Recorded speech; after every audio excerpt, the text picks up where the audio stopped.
Good evening everyone. तो देखिए, कल कोई लाइव क्लास नहीं हुई थी, आज भी ये लाइव क्लास नहीं है। मैं इसको रिकॉर्ड करके अपलोड कर रहा हूँ। आंसर की पर बात करेंगे हम लोग पहले 102 की। ठीक है, ENG 102 ये मैं आज कर रहा हूँ। और कल मैं आपको मॉर्निंग तक या फिर ये सेकेंड हाफ में 103 की भी आंसर की अपलोड हो जाएगी। लेट इसलिए हुआ कि मैं कल से एक यात्रा में हूँ, अभी डेस्टिनेशन पर पहुँचा हूँ और जस्ट रिकॉर्ड करके ये वीडियो अपलोड होगा। ठीक है, अब फिर से वापस मैं ऐसे प्लेस पर हूँ जहाँ पर इतना एनफ डेटा नहीं मिलेगा कि हम लाइव कर सकें, तो इसलिए इस क्लास को मैं रिकॉर्ड कर रहा हूँ। और फटाफट से बहुत ज़्यादा क्वेश्चंस को पढ़ने पर ध्यान ना दे करके मैं आंसर बताने पर फोकस करूँगा, किस आंसर का कौन सा, किस क्वेश्चन का कौन सा आंसर होगा। फटाफट क्वेश्चंस के आंसर मैं बताता चलूँगा कि किसका कौन सा आंसर सही है। ठीक है, तो इसमें हम लोग बात करेंगे 102 की। तो 102 आपके सामने है क्वेश्चन पेपर। पहला क्वेश्चन है, what is narrative technique in short story. Short story में नैरेटिव टेक्निक क्या है, यहाँ से क्वेश्चन है। तो इसमें आपका जो आंसर सही होगा that is A, technique of telling story. ठीक है, आपका जो आंसर होगा ए होगा, telling technique of telling story. ठीक है, सेकंड श्री अरविंदो से क्वेश्चन है, Shri Aurobindo Savitri is a an. लगभग सबका सही होगा क्योंकि ये क्वेश्चन उसी में से है जो हमने कराया था। ठीक है, तो सावित्री जो है एक इपिक है, आपका जो आंसर है वो सी सही है। ठीक है, इपिक है। ठीक, आगे तीसरे पर चलेंगे। Question number 3, Rabindranath Tagore was awarded Nobel prize for his work. Gitanjali के लिए अवार्ड हुआ था। ठीक है, नोबेल प्राइज इनको, तो ऑप्शन सी। ठीक है, गीतांजलि के लिए इनको नोबेल मिला, ऑप्शन सी। थर्ड में सी। 4 में देखिएगा, so many hanger Bhavani Bhattacharya का वर्क है, आंसर ए। ठीक है, 4 में आंसर आपका ए होगा। 5, who created the fictional town of Malgudi in his work. ये भी उसी जो हमने क्वेश्चंस कराए थे उनमें से रिपीट है। तो RK नारायण ने क्रिएट किया। ठीक है, फिक्शनल टाउन मालगुडी। तो आंसर आपका 5 में बी, फिफ्थ का बी। क्वेश्चन नंबर 6 है, which of the following is a novel by Mulk Raj आनंद। 4 हैं जिसमें से जो है अनटचेबल जो है वो मुल्क राज आनंद का है। ठीक है, ऑप्शन ए, छठवें में ऑप्शन ए सही है आपका। Question number 7 is that is the golden threshold is a collection of poems written by Sarojini Naidu. ठीक है, आंसर डी आपका सही होगा। 7 में आपका आंसर होगा डी। 8 है, nectar in a sea is a novel written by Kamala Markandaya. Option B सही होगा आपका। Question number 9, Rabindranath Tagore was awarded Nobel prize in the year 1913 में इनको नोबेल मिला था। क्वेश्चन नंबर 9 में आंसर हो जाएगा B. Question 10, the life divine is a work by Shri Aurobindo. Option A सही है। Question 11, which of the following is not a work by R K Narayan. ठीक है, तो इसमें जो आखिरी है डी, घरे बाहरे, ये RN टैगोर का वर्क है। तो आपका आंसर जो हो जाएगा डी हो जाएगा, बाकी के तीनों RK नारायण के वर्क हैं। ठीक है, next question number 12, O Henry was the pen name of.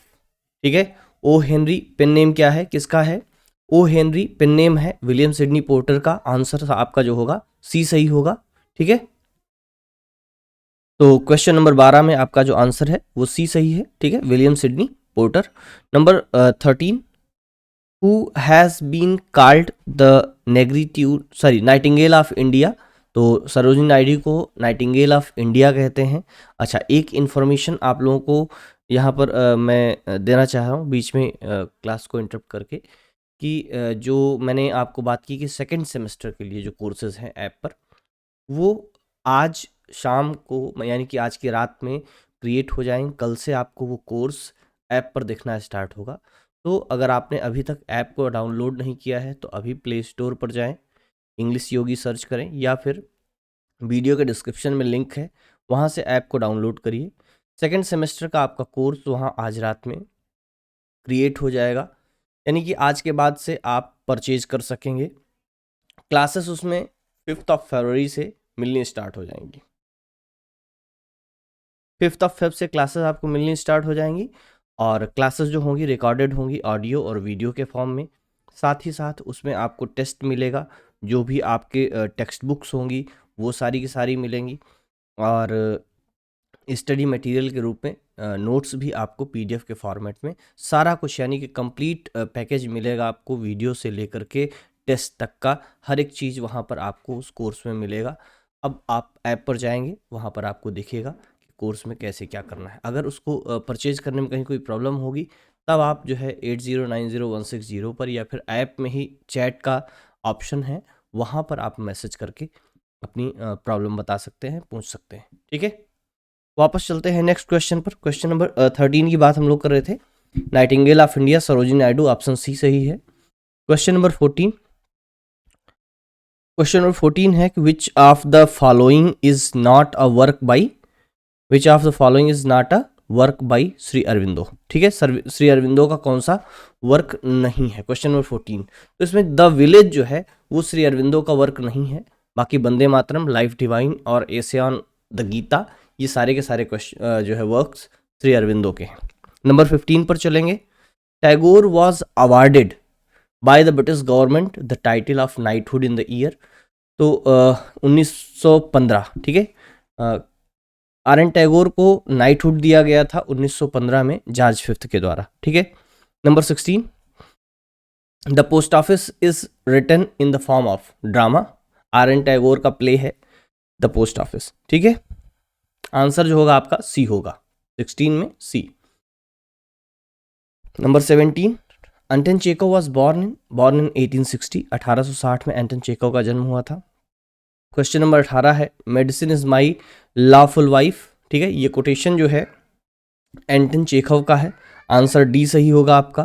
ठीक है, 19 पर चलेंगे।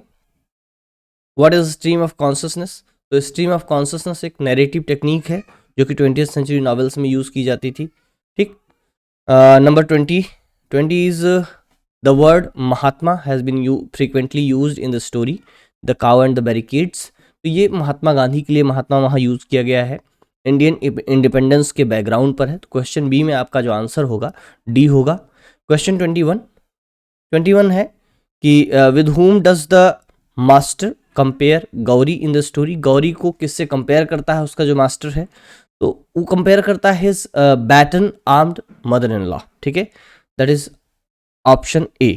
21 में आपका ऑप्शन ए सही है। ठीक है, 22 में चलेंगे। What does the lawyer do at the closure of the story the bet. ठीक है, तो इसमें देखिए 3 ऑप्शन आपको दिए गए हैं, absent the money, waves the money due और डोनेट द मनी। 3 के तीनों जो है नहीं किए उसने, आपका आंसर डी सही है, नन ऑफ द अबव। ठीक है, number 23, which of the following themes is not found in the story the last leaf. ठीक है, ये question as it is repeat हुआ है जैसे हम लोग पढ़े हुए थे, तो आंसर डी इसका सही होगा, रिलीजियस वैल्यूज एक थीम के रूप में लास्ट लीफ में नहीं है। Number 24, who wanted to paint the bay of Naples in the last leaf. ठीक है, इसका आंसर जॉन्सी होगा, बी। ठीक है, ऑप्शन बी जॉन्सी सही है। 25 में who cried I von in the story. ठीक है, गेम्स एट ट्वाइलाइट, तो इसका आंसर जो होगा रवि होगा, रवि का चिल्लाया था ये। ठीक है, D. Number 26, the last leaf was in the last leaf what was Johnsy looking at. ठीक है, जॉन्सी क्या देख रही थी खिड़की पर से, खिड़की अंदर, तो आईवी लीव देख रही थी। ठीक,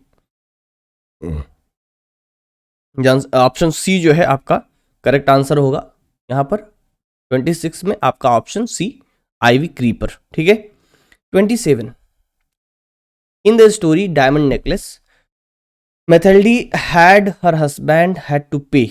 ठीक है, कितना पैसा उन लोगों को उस नेकलेस के लिए पे करना पड़ा था। फाइनली वो लोगों ने 36,000 फ्रेम्स के लिए उन्होंने डील डन की थी, 36,000। ठीक है, ऑप्शन ए सही है आपका 27 में। 28 जो है, in the story the cow and the barricades on which day of week Gauri always comes appears, तो आप जैसे स्टोरी पढ़ते हैं पहली ही सेंटेंस में लिखा हुआ है कि ट्यूसडे को आती, ट्यूसडे इवनिंग को हर रोज आती थी वो। ठीक है, आपका ऑप्शन बी सही होगा क्वेश्चन नंबर 28 में, 28 में option B. Next 29, in the story the banyan tree the story of Nambi is set in the village named, किस विलेज में है, तो सोमाल। ठीक है, एक गांव है सोमल, ठीक। ऑप्शन सी आपका सही होगा 29 में। 30 देखिएगा, Mumpy is the name of a forest, ठीक है। मम्पी किसका नाम है? एक जंगल का नाम है जिसके बगल में वो सोमल विलेज है जहां पर under the banyan tree story की सेटिंग है, ठीक है। तो 30 में आपका ऑप्शन डी सही होगा। क्लियर? 31, तो 31 में विच गॉड गॉडेस, तो कौन से गॉड थे उसमें बनियन ट्री में? तो वहां शक्ति की पूजा करते थे लोग। ऑप्शन ए सही होगा आपका 31 में, ठीक है। बहुत तेजी से मैं फटाफट बिना टाइम वेस्ट किए एकदम आपको फटाफट से आंसर बताने के लिए, ताकि कम समय में आपको पूरा आंसर हो जाए और वीडियो छोटा रहे, मुझे अपलोड करने में इजी रहेगा, ठीक है। 32, कोई अदर डिस्कशन नहीं कर रहे हैं बीच में। 32, which game do the children play, कौन सा गेम बच्चे प्ले कर रहे थे? हाइड एंड सीक, लुका छुपी खेल रहे थे, ठीक है। गेम एट ट्वाइलाइट में। 32 ऑप्शन सी। 33 में होगा which are the following character does not appear in Anita Desai's games at twilight, इनमें से कौन सा कैरेक्टर नहीं आया? मीरा थी, रघु था, रवि था, हरी नहीं था, ठीक है। ऑप्शन डी आपका सही हो जाएगा 33 में, ठीक। 34 में the novel guide was written by, किसने लिखा भाई? आर के नारायण का लिखा हुआ नॉवेल है द गाइड, ठीक। ऑप्शन सी सही है 34 में। 35 the last leaf who is described as not being a civilised old gentleman, तो ये निमोनिया को डिस्क्राइब किया गया है, ठीक है। निमोनिया को मिस्टर निमोनिया करके पर्सोनिफाई किया गया और डिस्क्रिप्शन जो है निमोनिया डिजीज के लिए है, तो ऑप्शन सी आपका सही होगा 35 में। Clear? 36 in the story the bet what was the time period of imprisonment agreed upon, कितना टाइम था? 15 साल, ठीक है। आंसर डी सही है 15 ईयर्स, ठीक। 37 which are the following character does not occur in the story the bet, कौन कौन से? देखिए ये क्वेश्चन वही है लेकिन ऑप्शंस को थोड़ा सा घुमा दिया। बैंकर, लायर और वॉचमैन यहाँ पर है। हम लोगों ने जो क्वेश्चन किया था उसमें पोस्टमैन था, ठीक है। तो बैंकर, लायर, वॉचमैन, डी है बिजनेसमैन, बिजनेसमैन नहीं था वहां, ठीक है। क्वेश्चन नंबर 38 पर चलेंगे। In the story the diamond necklace Mathilde Loisel was married, किससे उसकी मैरिज हुई थी मिथाल्डे की? तो एक क्लर्क था मिनिस्ट्री ऑफ एजुकेशन में। आंसर डी आपका सही होगा 38 में। 39 second last question, India's first newspaper Hicky's Bengal Gazette was first published in, ठीक है। 2 साल के लिए पब्लिश हुआ था। 1780 में बिगिन हुआ था, 1782 में इसके पब्लिकेशन पर बैन लगा दिया गया था, ठीक है। 1780 में इसका पहला पब्लिकेशन था, तो आपका आंसर जो होगा 39 का सी हो जाएगा। और 40 में by which government order universities in Bombay, Calcutta and Madras was given approval, ठीक है। तो आपका जो आंसर सी है, ऑप्शन सी है, नहीं ऑप्शन सी नहीं, डी, द वुड डिस्पैच इन 1854, ठीक है। 1854 में वुड डिस्पैच आया था, उसी के अकॉर्डिंग 1857 में जो है वो 3 यूनिवर्सिटीज एस्टेब्लिश की गई थी। तो आपका आंसर जो हो जाएगा डी हो जाएगा। ये थे आपके सारे के सारे 40 क्वेश्चंस के आंसर इंग्लिश 102 के, ठीक है। इंग्लिश 102 के ये थे 40 के 40 प्रश्नों के उत्तर। उम्मीद है कि आपने मिलाया और मुझे इस बात की भी उम्मीद है कि आपके जो पेपर है 102 का सभी का बहुत बेहतरीन हुआ होगा, क्योंकि 30+ क्वेश्चंस डायरेक्टली वहां से आए हैं, जो 150 क्वेश्चंस हम लोगों ने ठीक एक दिन पहले किए थे, ठीक है। और उम्मीद करेंगे 103 भी आपका सही हुआ होगा, क्योंकि वहाँ से भी क्वेश्चन खूब मिले थे और जो हमने कराए थे, और उसकी लिंक हमने शेयर कर दी थी आप लोगों को, आप सबने देखा भी है, ठीक है। तो उम्मीद करते हैं कि आपका पेपर बहुत अच्छा हुआ है। और मैं ये सजेशन करूँगा कि जिनके पेपर्स ख़त्म हो गए हैं वो अगले सेमेस्टर की तैयारी में लगें, और जिनके अभी पेपर्स हैं वो अभी कंटिन्यू रखें, ठीक है। तो कल आपको 103 का भी आंसर की मिल जाएगा, ठीक है। अभी मैं पहुंचा हूं, थोड़ा सा रेस्ट करूंगा, उसके बाद 103 भी रिकॉर्ड करूंगा। जैसे रिकॉर्ड करूंगा मैं अपलोड कर दूंगा। लाइव नहीं होगा लेकिन रिकॉर्डेड आपको चीज़ें मिलती रहेंगी। और ऐप को डाउनलोड करना ना भूलें, वहाँ डाउनलोड करें, ऐप पर कोर्सेज को देखें। देखिए होता क्या है कि आप थोड़ी सी पढ़ाई करके भी पास तो हो सकते हैं, नंबर भी अच्छे मिल सकते हैं, लेकिन पढ़ाई आपके लिए इसलिए ज़रूरी है क्योंकि वो लॉन्ग टर्म में आपको काम आएगी। इसलिए पढ़ करके अच्छे अंक लाना दैट इज़ बेटर थिंग, ठीक है। इसलिए आपको चाहिए कि अभी से जो है कोर्स को लीजिए, थोड़ा सा समय डेली दीजिए, अन्य पढ़ाई भी करते रहिए। और इतनी सी बातें, मिलेंगे नेक्स्ट वीडियो में, अलग बात करेंगे, नई बात करेंगे। नमस्कार, जय हिंद।